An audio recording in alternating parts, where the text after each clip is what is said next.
EMI option on your credit card bill. Today we are going to speak about this EMI when you take on credit card, how much money you are really spending on and how much interest you are paying on. So the calculation I am going to try to explain to this, and mostly I get this call from a few of my customers, a few of my friends. They all have seen that there is an option for EMI when you have that bill comes up while you are paying your bill on Amazon and everything.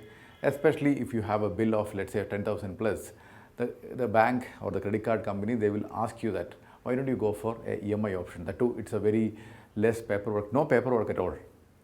Just say yes on that telephone conversation when you have that with your the credit card staff, you will avail this facility. But when you do this, you are missing out a lot of money.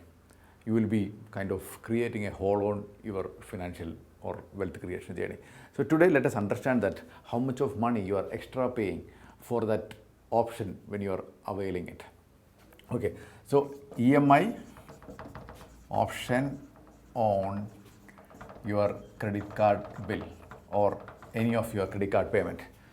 So this is one real example. One of my friend, he got a bill of 41,300 rupees for a month, and the credit card company offered for a paperless, seamless option for converting that money into EMI option. They have given 1 year, 2 year, 3 year options, and they said that only 1.5% is the processing fee, then 1.25% per month interest rate. So when we look at it, the person who received the call thought that it's only 1.25%. It's such a less money, and he thought, why don't I apply for it? But when we study that, how much it is going to affect that interest rate on a yearly basis, this is a number it came out. So this is the option for 12 months, 24 months, 36 months. Okay, the money which is loan amount is at 41,300, and once you convert into EMI for 12 months, EMI will become 3,727. Then convert into 2 years time, EMI again further reduce, but interest amount you end up paying will be more, 2,022. Then for 3 years time, 1,452 rupees. The EMI amount will reduce, but the interest money which you end up paying for the end of that loan period will be much higher. This is the danger we need to understand. So the monthly interest rate is 1.5%. So this one, once we convert into your annual interest, it will become around 16%. That is actually double the interest rate which you get for other normal loan. So this is the danger we are entering into. So the time when we pay off our entire EMI amount, this money will become 44,724 rupees. And on that, 1.5% is a processing fee. So adding both together, this will become a huge money. And after doing everything, so here, if you would have paid for the first time, the total money you have to pay was that 41,300 rupees. But if you are delaying that by 1 year, you will be paying additional 4,044 rupees. At the same time, if you are paying in 2 years time, you will be paying this plus close to 8,000 rupees. And if you are delaying it for another 1 more year, which is 3 years time, then for the money which you spend for any one credit card or any gadgets when you bought 41,300 rupees, you have to pay extra of 11,500 rupees extra.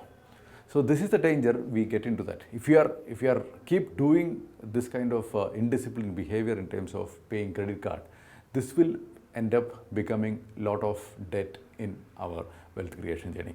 So when you purchase anything, don't really go for that EMI option, and the interest amount which usually any bank quote is that it's about monthly bill, and you need to consider that as a multiply that into 12.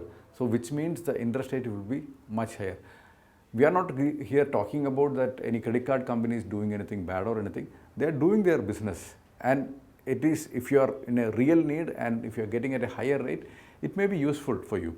But when you look at as a person in your personal finance journey, if you can plan well when you get income, if you have a budget for spending and for your savings, and you are really good at your money management, you don't have to go for this kind of a EMI option on your credit card bills.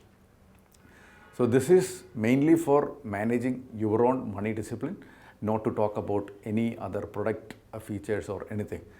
But if you understand this max very clearly before availing any loan, it will be a good decision you are going to take on your financial journey.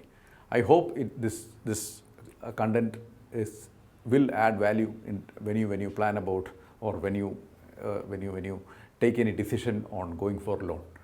If you have any question related to this, please comment below or call us on the number which is given on this video or the email. Thank you.